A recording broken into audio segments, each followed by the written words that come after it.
What's up, everybody? What's going on? Justin here to do a new edition of my series of videos, Countdown videos.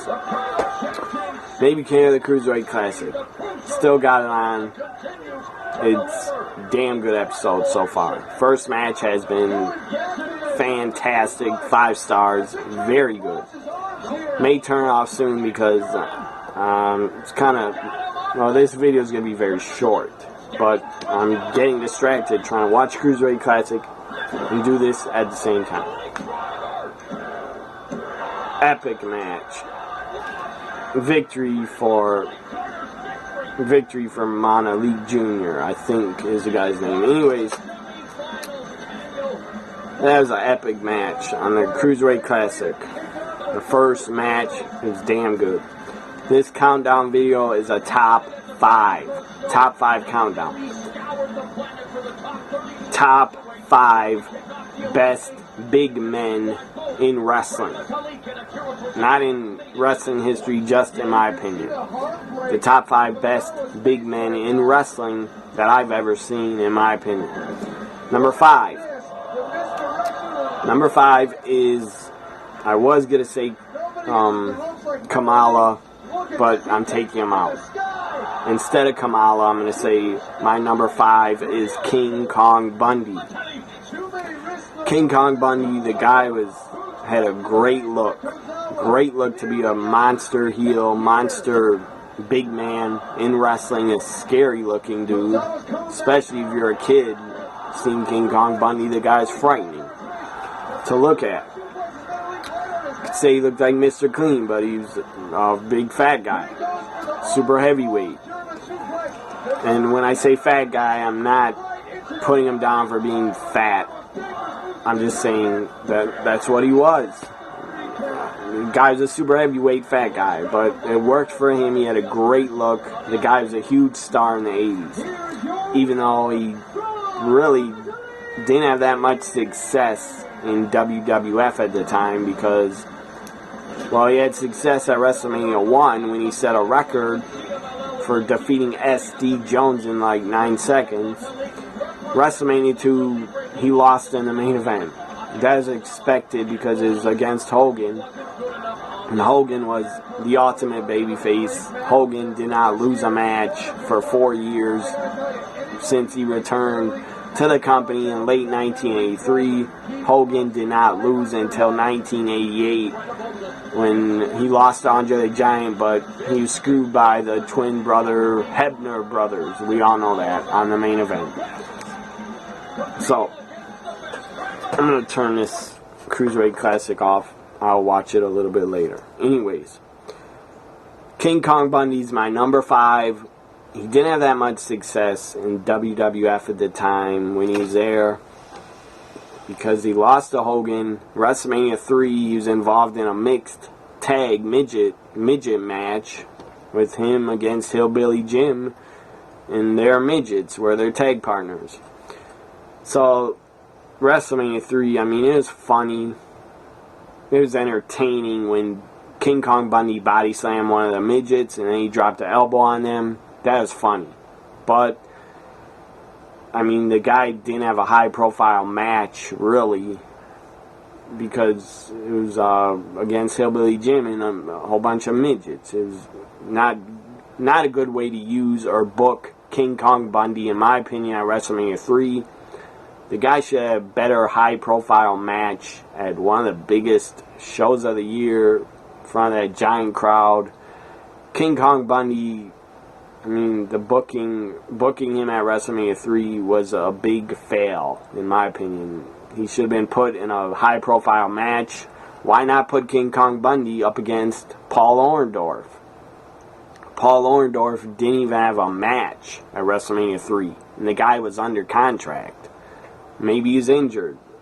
I don't know, but he must have had heat with the company because why couldn't you get Paul Orndorff on WrestleMania 3 when you had like 14 other matches booked and you couldn't even use Paul Orndorff? I mean, come on. That's like a slap in the face, in my opinion, of Paul Orndorff. or Vince was slapping him in the face, or Vince had heat with him, I don't know. Or maybe he's being punished, I don't know. Or maybe he's injured. But instead of having King Kong Bundy in the midget mixed tag, you should have put King Kong Bundy up against Paul Orndorff. That would have been better.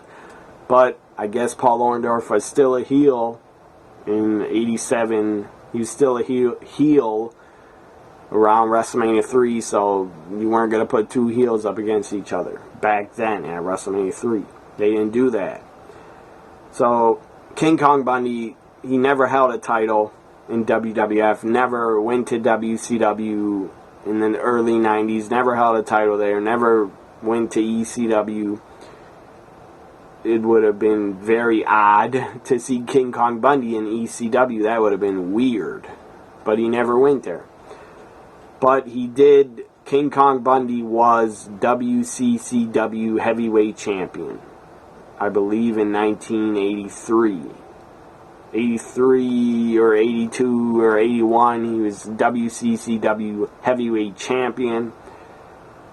I know that because I watched some WCCW on the network, and King Kong Bundy was their heavyweight champion at one time, so at least he held the WCCW world title.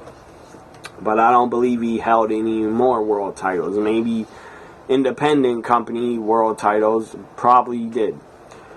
But not for any major companies except for WCCW World Class Championship Wrestling. King Kong Bundy at least was their champion for a short time.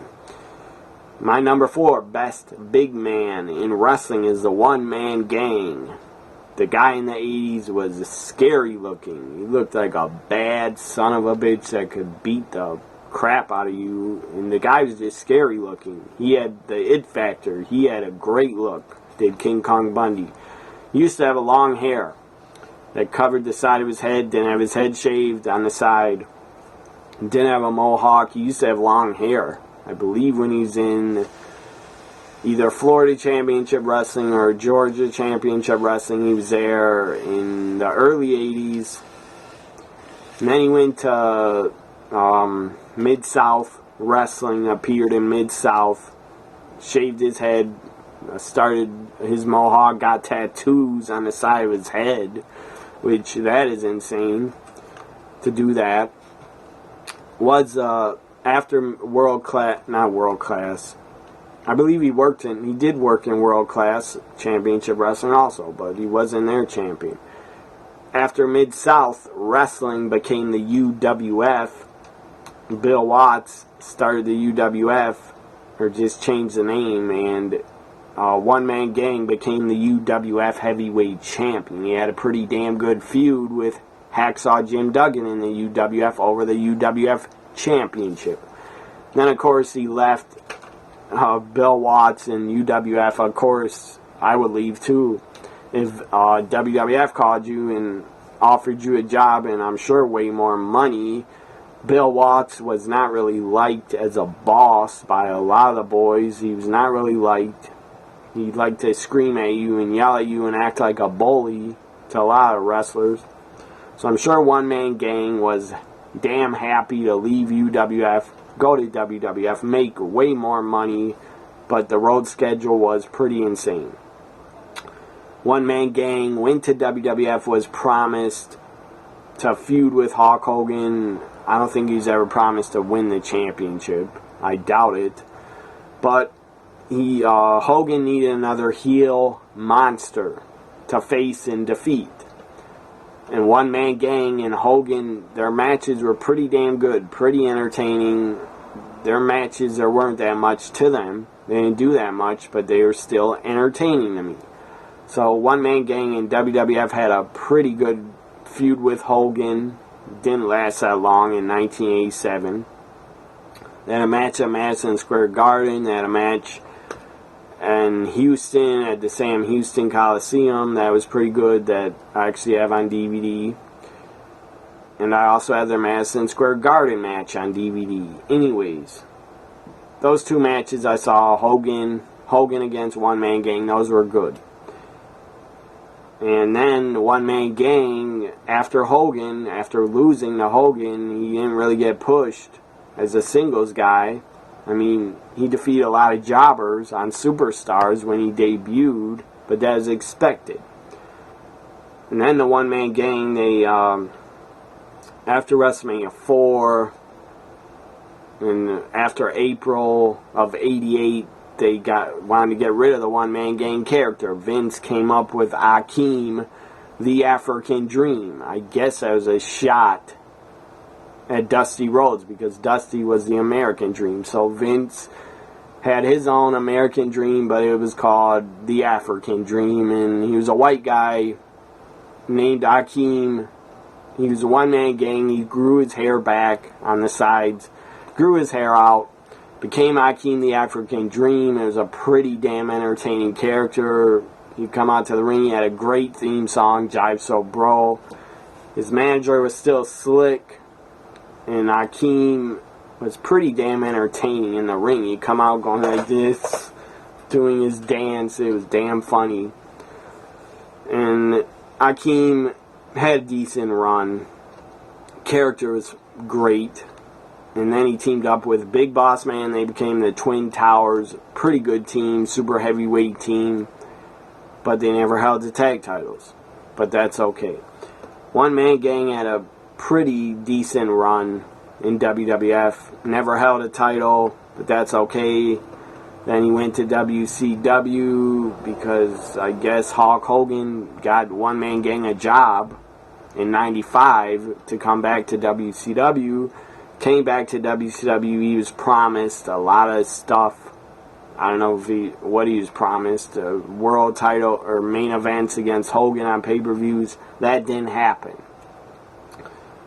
So One Man Gang, I was promised a lot. WCW didn't give him everything he was promised.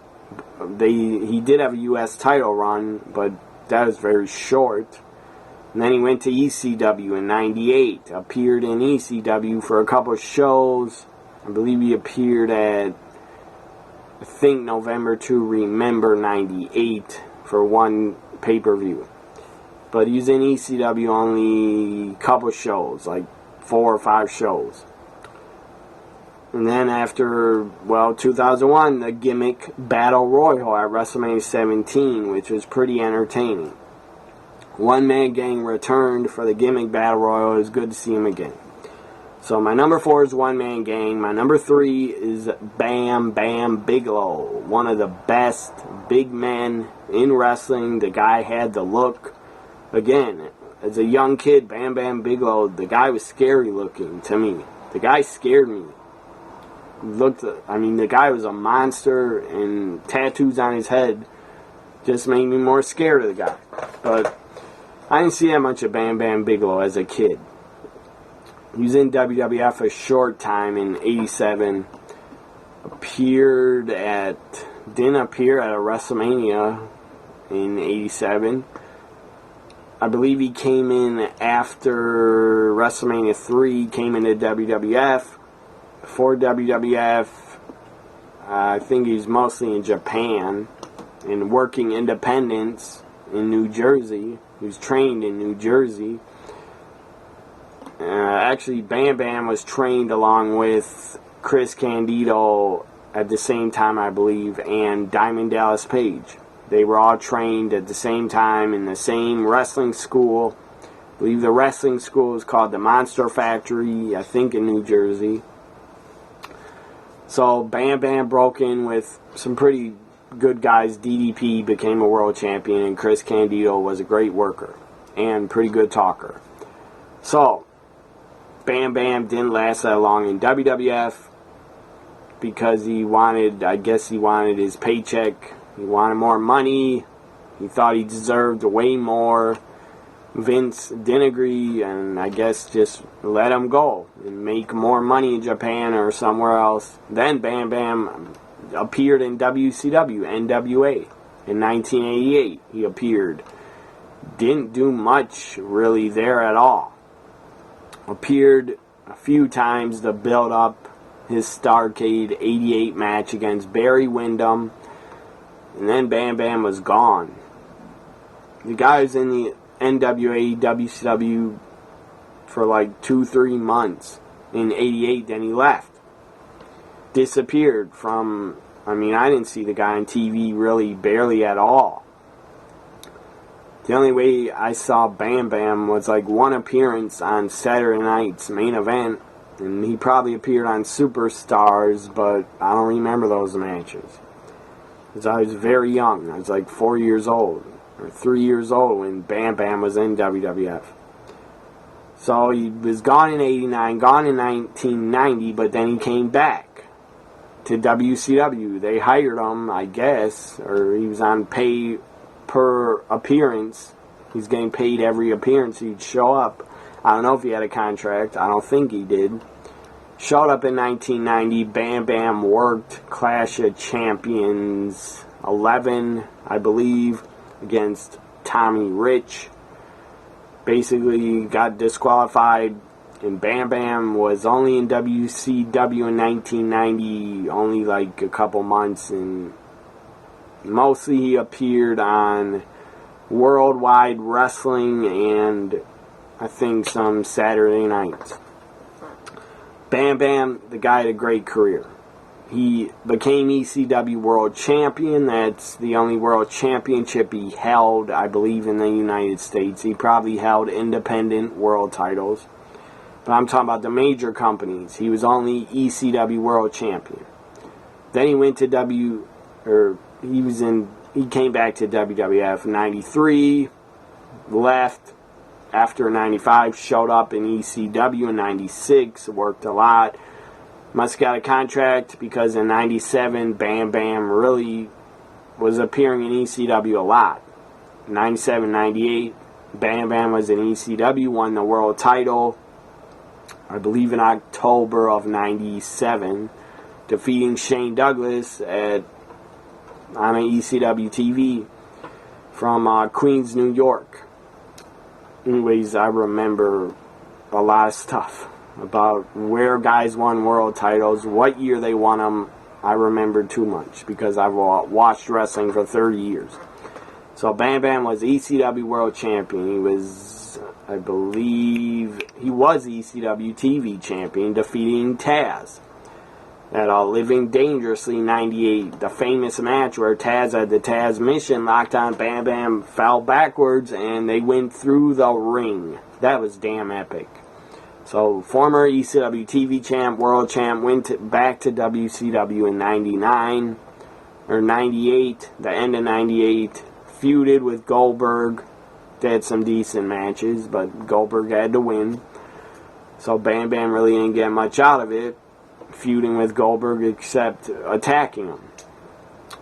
Then DDP, Bam Bam, and Chris Kanyon teamed up in 99, became the Jersey Triad. I think that was their name, Jersey Triad or something like that. They became WCW Tag Team Champions. That was cool. The DDP and Bam Bam won the tag team titles. And then I believe Bam Bam became the WCW Hardcore Champion at one time in maybe 2000. I don't remember the year. And then, sadly, Bam Bam Bigelow passed away in 2007, I think. So rest in peace, Bam Bam Bigelow. You were a great big man. My number 2 best big man is Yokozuna. The guy was great. The guy was really overweight. Towards the end of his WWF run in 96, the guy was obese, really obese. But he could still move. He could still do a super kick and a couple things. Yokozuna's last appearance, sadly, was at Survivor Series 96 from Madison Square Garden. He did not appear at Royal Rumble 97. I think that was his last show with the WWF was Survivor Series 96. That's the last pay-per-view I remember Yokozuna on. 96, Yokozuna didn't do that much in his WWF career. Became a babyface, feuded with Jim Cornette, Vader, British Bulldog, feuded with them for a little bit. But the guy was great. When he came into the company at Survivor Series 1992, Yokozuna debuted, defeating Virgil. He squashed and destroyed Virgil. That was great to see. And then he won the Royal Rumble 1993, defeating Randy Savage last. I was pretty pissed off. I wanted Randy Savage to win. And then Yokozuna defeating Bret Hart at WrestleMania 9 to win the WWF Championship. Then he would, of course, well, Mr. Fuji, rest in peace. Mr. Fuji challenged Hulk Hogan then. And Hogan got in the ring, beat up Yokozuna, clotheslined him, leg dropped him, 1, 2, 3. Hogan wins the title to end WrestleMania 9.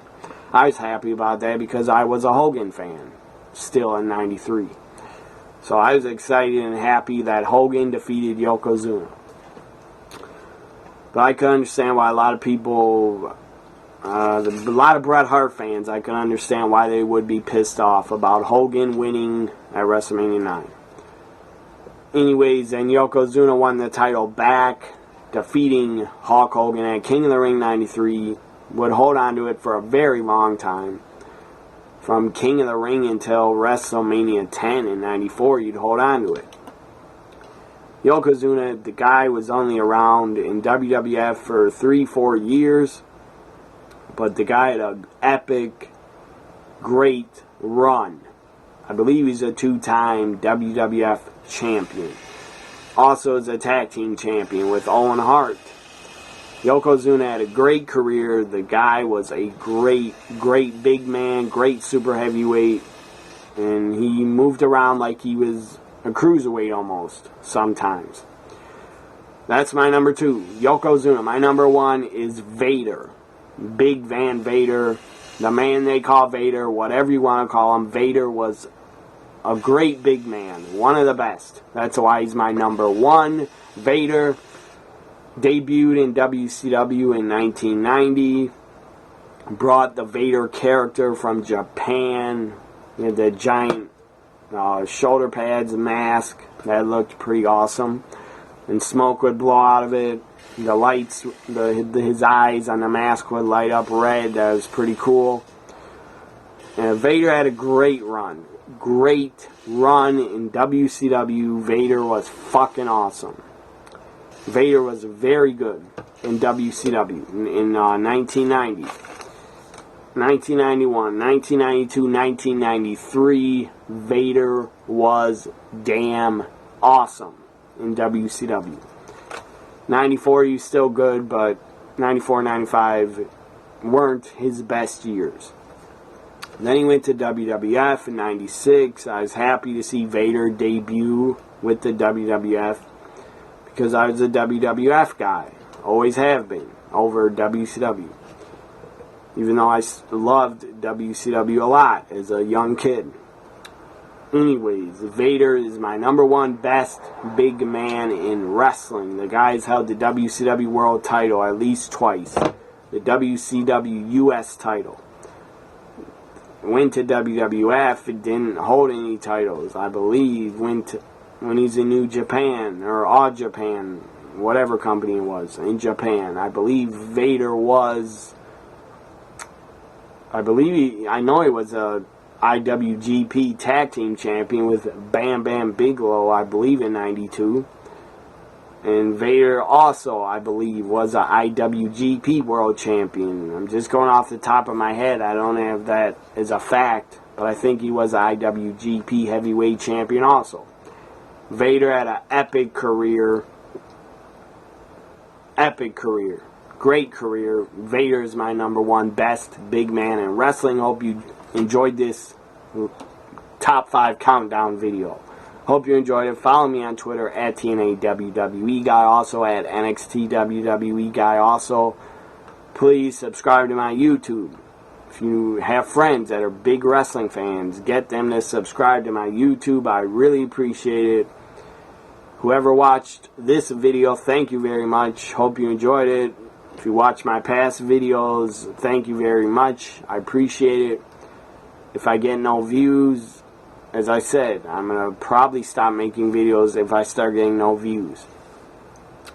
So bye for now, everybody. Have a great week.